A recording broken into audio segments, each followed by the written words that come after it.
তো এপিসোডের শুরুতেই আমরা ইচিগোকে দেখতে পারি। ইচিগো অবাক হয়ে যায় যে ও এখনো বেঁচে আছে কিভাবে। তখন পাশে ইউরোচিকে দেখে বুঝতে পারে যে ইউরোচি ওকে বাঁচাইছে আর ও ইউরোচিকে ধন্যবাদ জানায়। ইউরোচি বলে তুমি নিজেরে ধন্যবাদ দাও, কারণ এইরকম ভয়ানক ফাইটের পরে তোমার লাইফ যে সার্ভাইভ করতে হেল্প করছে এইটার জন্য। তখন ইউরোচির জারাকির সঙ্গে ফাইটের কথা মনে পড়ে। এরপরে ইচিগো উঠে এখান থেকে যাওয়া শুরু করে যে চাঁদ ওরা বিপদে আছে। ইউরোচি ওকে মাথা ধরে নিচে আবারও শোয়াই দেয় আর বলে যে ওরা সবাই ভালো আছে, আর বলে যে তোমারে আমি একটা ব্যারিয়ারের মধ্যে রাখছি, এই জন্য তুমি এত তাড়াতাড়ি হিল হইতে পারতেছো, এর মধ্যে থেকে বের হইও না, আর এই কন্ডিশনে গিয়ে তুমি কিছু করতেও পারবা না। ইচিগো বুঝতে পারে যে আসলেই ঠিক বলছে। এরপরে ইউরোচি ইচিগোকে একটা হলোমার্কস দেখাই, বলে যে এইটা যদি তোমার চেস্টের উপরে না থাকতো তাহলে তুমি মারাই যাইতা, আর তুমি যে এইটা এত দূর ক্যারি করে নিয়ে আসছো আমি তো ভাবতেই পারি নাই। মার্কসটা দেখে ইচিগো বলে যে এইটা আবার কোত্থেকে আসলো। আসলে ইউরোচি ভাবতেছিল ট্রেনিং এর সময় ইচিগোর উপরে যে একটা হলোমার্কস আসছিল না, এইটা মনে হয় সেইটা, কিন্তু ইচিগো বলে যে এই মার্কসও আনে নাই, আর রেঞ্জের সাথে ফাইট করার সময়ও এরকম একটা মার্কস চলে আসছিল, যেটা তখন লাকি মনে করে ইচিগো কাছে রেখে দেয়, কিন্তু পরবর্তীতে হিনাতারো সেটাকে নালার মধ্যে ফেলে দেয়, কারণ ওর কাছে এটা ক্রিপি মনে হইতেছিল।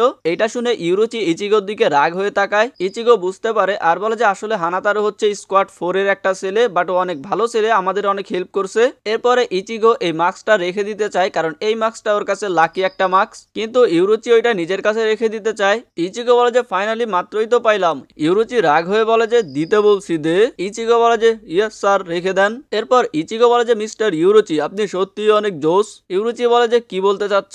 ইচিগো বলে যে আপনি এত ছোট হয়েও আমাকে এত দূর ক্যারি করে নিয়ে আসছেন। ইউরোচি বলে যে আমার ট্রু ফর্মে এটা করা কোনো ব্যাপারই না। ইচিগো শকড হয়ে যায় যে ট্রু ফর্ম? ইচিগো বলে যে আসলে তোমার বন্ধু বা তোমার এখন পর্যন্ত আমি আমার ট্রু ফর্ম দেখাই নেই, বাট যেহেতু আমরা এত দূর চলে আসছি তো চলো তোমাকে আমার ট্রু ফর্ম দেখিয়ে দেই। এইটা বলে ইউরোচি ট্রান্সফর্ম হইতে শুরু করে আর বিড়াল থেকে খুবই হট একটা মেয়ে হয়ে যায়। আর এইটা দেখে ইচিগোর তো মুখ দিয়ে কথাই বের হইতেছিল না। ইউরোচি কথা বলতে বলতে ইচিগোর দিকে আগায় আসে আর বলে যে তুমিও শকড হয়ে গেছো। অবশ্যই এটা হওয়ারই কথা ছিল, সবাই শকড হয়ে যায়। আসলে সবাই মনে করে যে আমি একটা ছেলে, আর আমার এইভাবে ট্রান্সফর্ম হয়ে মানুষকে অবাক করে দিতে ভালোই লাগে। ইচিগো লিটারেলি লজ্জায় লাল হয়ে যায়, কারণ ইউরোচি ল্যাংটা ছিল। ইচিগো চিল্লায় ওঠে আরে বেটি কিছু কাপড় তো পর। ইউরোচি জামা পরতে শুরু করে আর বলে যে সরি, অনেকদিন ধরে পরি না তো তাই মনে নাই। আর তুমি মনে হয় এর আগে কখনো ল্যাংটা মেয়ে দেখো নাই তাই না? তুমি কি আরেকবার তাকায় একটু দেখতে চাও? ইচিগো ওর দিকে তাকায় চিল্লায় ওঠে যে চুপ কর ভাই। আর এইটাতে ইচিগোর নজর আবারও ইউরোচির উপরে পড়ে, আরো চিল্লায় ওঠে যে প্যান্ট কে পরবে। এরপর ফাইনালি তোমাদের ইউরোচি ভাবি আমার বউ পুরো জামা কাপড় পরে নেয় আর বলে যে জামা পরতে আমার খুব আনকমফোর্টেবল লাগে। এরপরে ইচিগো লাঠির মতন একটা জিনিস হাতে নিয়ে বলে যে তার মানে এইটা দিয়ে তুমি উঠতে পারো আর এর মাধ্যমে আমাকে এখানে নিয়ে আসছো। ইউরোচি বলে যে হ্যাঁ, এইটা সোল সোসাইটির খুবই রেয়ার আর ভ্যালুয়েবল একটা টুল। ইচিগো জিজ্ঞাসা করে যে এত ভ্যালুয়েবল একটা টুল তোমার কাছে কি করে আসলো, আর তুমি ট্রান্সফর্ম হইতে পারো, হিল করতে পারো, আসলে তুমি কে? তো ইউরোচি নিজের পরিচয় দিতে যাবে, ঠিক তখনই ওরা একটা হেভি প্রেসার ফিল করতে পারে আর ইচিগো বুঝতে পারে এইটা কার স্পিরিচুয়াল প্রেসার। ইউরোচি বলে যে এইটা শিশিনরোর দিক থেকে আসতেছে। এইটা শুনেই ইচিগো উঠে যাইতে শুরু করে। ইউরোচি ওকে থামানোর চেষ্টা করে, কিন্তু ইচিগো বলে যে ওই জায়গায় হানাতারু আর গাঞ্জো আছে, আমাকে ওদেরকে বাঁচাইতে হবে। ইউরোচি বলে যে এই কন্ডিশনে তুমি কিছুই করতে পারবা না, কিন্তু ইচিগো ওর কথা শোনে না আর সেই আইটেমটা ব্যবহার করে এইখান থেকে উড়ে বের হয়ে যায়। এদিকে আমরা দেখতে পারি স্পিরিচুয়াল প্রেসারে গাঞ্জো হাঁপাইতেছিল। ক্যাপ্টেন কুচুকি বলে যে আমি শিনশিরোর দিকে হালকা স্পিরিচুয়াল প্রেসার মুভমেন্ট বুঝতে পারি, ভাবলাম এইটা কোনো ট্র্যাপ কিনা তাই দেখতে আসছি। রুকিয়া ওর ভাইকে থামানোর জন্য ওইদিকে যাইতে যায় আর হানাতারুকে থামানোর চেষ্টা করে, কিন্তু তখনই রুকিয়া ওইখানে পড়ে যায়। আসলে রুকিয়া অনেক দুর্বল হয়ে গেছে। এদিকে আমাদের গাঞ্জো ভাই ক্যাপ্টেন কুচুকির সামনে দাঁড়াইছিল আর মনে মনে ভয় পাচ্ছিল, কারণ ও ভালো করে জানতো যে এইরকম স্পিরিচুয়াল প্রেসারের সাথে ও কখনোই পারবে না। এরপর গাঞ্জো কুচুকির উপরে অ্যাটাক করার জন্য দৌড়ায় যায় আর পকেট থেকে একটা পেপার বম বের করে মারার জন্য, কিন্তু তখনই আমরা দেখতে পারি কুচুকি ওর পিছনে চলে গেছে আর বলে ডিসিপিয়ার। কুচুকি বলে যে আমার জাম্পাক তো তোমার মতন এরকম ফালতু লোকরে মারার জন্য নষ্ট করি না। আর সাথে সাথেই আমরা দেখতে পারি গাঞ্জোর হাত দিয়ে রক্ত বের হইতে শুরু করে, কিন্তু গাঞ্জো ওইখানে দাঁড়িয়ে থাকে, যেটা দেখে কুচুকি বলে যে তোমাকে আমি বলছিলাম এখান থেকে ডিসিপিয়ার হয়ে যাইতে, তোমার সাহস দেখে আমি অবাক হচ্ছি। গাঞ্জো চিল্লায় ওঠে চুপ করো, তোমার ভয়ে আমি পালাবো না, আমাদের শিবা ক্লানে ভয় বলতে কিছু নাই। যেটা শুনে ক্যাপ্টেন কুচুকি বলে যে আচ্ছা তো তুমি শিবা ক্লান থেকে, তাহলে আমাকে মাফ করে দিও তোমাকে ডিসমিস করে দেওয়ার জন্য। আর নিজের জাম্পাক তো বের করে বলে তোমাকে আমি জীবিত ছাড়তে পারি না। রুকিয়া চিল্লায় ওঠে প্লিজ ব্রাদার এটা কইরো না, কিন্তু ক্যাপ্টেন কুচুকি বলে স্কেটেন। সেনবেন সাকুরা। আর সাথে সাথেই ওনার জাম্পাক তো পুরো ডিসঅ্যাপিয়ার হয়ে যায়। গাঞ্জু বুঝতে পারতেছিল না যে কি চলতেছে। রুকিয়া চিল্লায় ওঠে রান। আর আমরা গাঞ্জুর আশেপাশে অনেকগুলা ফুলের পাপড়ির মতন দেখতে পারি। আর সাথে সাথে গাঞ্জুর পুরো শরীরে অনেকগুলা কাটা হয়ে যায়, মানে মনে হচ্ছিল অনেকগুলা ব্লেড দিয়ে গাঞ্জুর শরীরে প্রচুর আকারে পচানো হয়েছে। গাঞ্জু ওইখানেই পড়ে যায়। এরপরে ক্যাপ্টেন কুচুকি হিনাতারুর দিকে তাকায়। রুকিয়া এসে তাড়াতাড়ি হিনাতারুর সামনে দাঁড়ায় পড়ে আর বলে যে প্লিজ থামো বড় ভাই। কিন্তু ক্যাপ্টেন কুচুকি আবারও অ্যাটাক করতে যায়। আর তখনই পিছন থেকে ক্যাপ্টেন উকিটাকি এসে ওর হাত ধরে ফেলে। ক্যাপ্টেন উকিটাকি বলে যে আরে এইটা তো অনেক ডেঞ্জারাস, ছেড়ে দাও না কেন। আর রুকিয়াকে বলে যে আরে রুকিয়া, তোমারে দেখে মনে হচ্ছে তুমি চিকুন হয়ে গেছো, তুমি ঠিক আছো তো? ক্যাপ্টেন কুচুকি বলে যে তুমি আমারে থামাইলা কেন? উকিটাকি বলে যে আরে তুমি জানো না নাকি তুমি জাম্পাক্তুর ফুল পাওয়ার ব্যবহার করতেছো? কুচুকি বলে যে এখন এটা যুদ্ধের সময় চলতেছে আর জাম্পাক্তুর ফুল পাওয়ার ব্যবহার করার অনুমতি দেওয়া হয়েছে। উকিটাকি অবাক হয়ে যায় যে রয়াকারা কি এতটা ডেঞ্জারাস। এর মধ্যেই এরা একটা শক্তিশালী স্পিরিচুয়াল প্রেসার ফিল করতে পারে, যেটা ক্যাপ্টেন লেভেলের স্পিরিচুয়াল প্রেসার ছিল।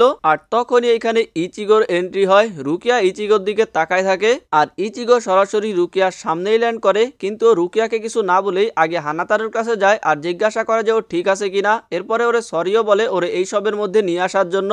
এরপরে ইচিগো রুকিয়ার কাছে আসে আর ওকে ডাক দিয়ে বলে যে রুকিয়া, আমি তোমারে বাঁচাইতে আসছি।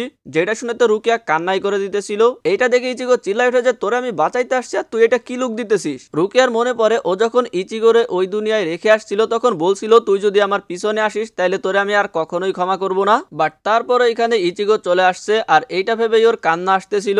রুকিয়া বলে যে তোমারে আমি বলছিলাম এখানে তুমি আসবা না, আর যদি তুমি আসো তাহলে তোমাকে আমি ক্ষমা করব না। ইচিগো গাঞ্জুর দিকে তাকিয়ে বলে যে তুমি ঠিক বলছিলা, কিন্তু এইগুলো কি এখনই বলবা? আর ক্যাপ্টেন কুচুকির দিকে তাকিয়ে বলে যে নাকি তাকে হারানোর পরে বলবা।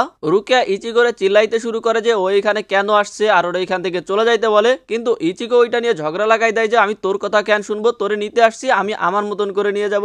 রুকিয়া বলে যে আমারে নিতে আসছিস আর আমার কথায় কোনো দাম নাই। ইচিগো বলে যে নাই। আর এইটা নিয়ে ওদের দুইজনের মধ্যে ঝামেলা শুরু হয়ে যায়। মানে ওরা আগে যেরকম দুইজনে সব সময় খালি ঝগড়া করতো এরকম ঝগড়া শুরু করে দেয়। এরপর রুকিয়া বলে যে বুঝছি তুমি আমার কথা মানবা না, তুমি আগের মতোই আসো। ইচিগো বলে যে তো তুমি কি আশা করছিলা? আর বলে যে চিন্তা করো না, আমি মরবো না, আমি শিওর না, তবে আগের থেকে তো অনেকটাই স্ট্রং হইছি। আর ইচিগোকে দেখে ক্যাপ্টেন উকিটাকি অবাক হয়ে যায় আর জিজ্ঞাসা করে যে ব্যাকুয়া এটা কি? ক্যাপ্টেন কুচুকি বলে যে তুমি যেটা ভাবতেছো অন্তত সেইটা তো না, কারণ ক্যাপ্টেন উকিটাকি ভাবতেছিল হয়তোবা ইচিগোই ক্যাপ্টেন আইজানকে মারছে। তো ব্যাকুয়া কুচুকি বলে যে চিন্তা করে না, এটা জাস্ট একটা অর্ডিনারি রয়াকা, এরা আমি এখনই মেরে ফেলতেছি। এরপরে এরা দুইজন দুইজনের দিকে আগাইতে শুরু করে। ইচিগো বলে যে আমি জানতাম রুকিয়ার সঙ্গে কথা বলার সময় তুমি আমার উপরে অ্যাটাক করবা না। ব্যাকুয়া কুচুকি বলে যে তুমি আমারে কি মনে করো, তুমি যখন প্রস্তুত না তখন তোমার উপরে অ্যাটাক করব।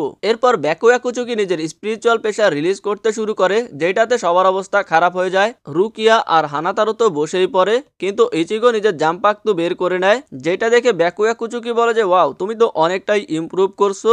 আমি জানি না তুমি কিভাবে তোমার সোল রিপারের পাওয়ার ব্যাক পাইছো, বাট তোমার হিউম্যান ওয়ার্ল্ডে ওইখানে পিসফুল লাইফ এনজয় করা দরকার ছিল, কিন্তু তুমি বোকার মতন সেইটা না করে এইখানে মরার জন্য আসছো। ইচিগো বলে যে আপাতত আমার মরার কোনো প্ল্যান নাই, আমি তোমাকে হারাবো আর এইখান থেকে বাসায় ফিরে যাব। এরপর ব্যাকুয়া নিজের ফ্লাশ স্টেপ অ্যাটাক করে দেয়, যেটাতে অ্যাকচুয়ালি ওর স্পিড এতটা বেড়ে যায় যে ওরে দেখাই যায় না। আর এই স্টেপেই কিন্তু ইচিগোরে প্রথমবার ইজিলি হারাই দিছিল, কিন্তু এবার অ্যাটাক করার সাথে সাথেই ইচিগো সেইটা জাম্পাক্তু দিয়ে ঠেকিয়ে দেয়, যেটা দেখে ক্যাপ্টেন কুচুকি অবাক হয়ে যায়। আর ইচিগো বলে যে আমি তোমাকে দেখতে পারি ব্যাকুয়া কুচুকি। এরপর এদের দুইজনের মধ্যে ফাইট শুরু হয়ে যায়। আর এইটা দেখে হানাতারু অবাক হয়ে যায় যে ইচিগো একজন ক্যাপ্টেন রে বরাবর টক্কর দিতেছে, কিন্তু রুকিয়া ভালো করে জানে যে এইটা ওর ভাইয়ের পাওয়ারের 10%ও না।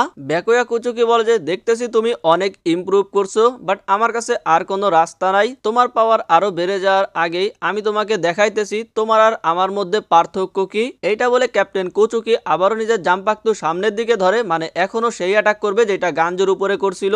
রুকিয়া চিল্লাই বলে যে পালাও এখান থেকে, আর ক্যাপ্টেন কুচুকি বলে স্ক্যাটার। আর জাম্পাক্তু লাল হইতে শুরু করে, তখনই কেউ একজন একটা কাপড় দিয়ে জাম্পাক্তু পেঁচিয়ে ফেলে, যেটা আর কেউ না ইউরোচি। ইউরোচিকে দেখে তো সবাই অবাক হয়ে যায়। ইউরোচি বলে যে অনেকদিন পরে ব্যাকুয়া বয়। আর এই এপিসোড এইখানেই শেষ হয়ে যায়। আশা করি তোমাদের কাছে ভিডিও ভালো লাগছে। ভিডিও ভালো লাগলে লাইক করতে হয়, শেয়ার করতে হয়, কমেন্ট করতে হয়, বিয়ে করতে হয়, ও সরি গাইস, যাই হোক, আশা করি ভিডিও ভালো লাগছে। ভালো লাগলে যা করার করে দিও। আজকের মতন এ পর্যন্তই, ভালো থাকো সবাই, বাই বাই।